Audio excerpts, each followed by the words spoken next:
Be careful doing this to remove the strap on the Quest 3. Be very careful.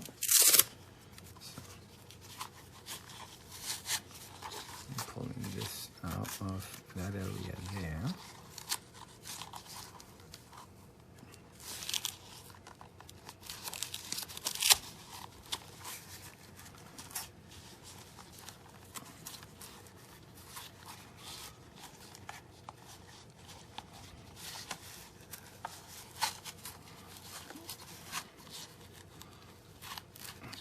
Pull it in.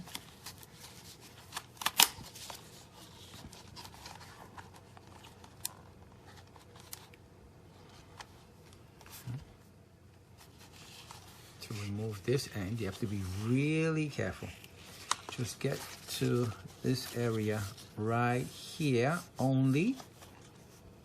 See this little slot? You want to be built on this on the right side of that. In my situation, you want to pull it away that direction, nice and easy. See that? And it comes right off.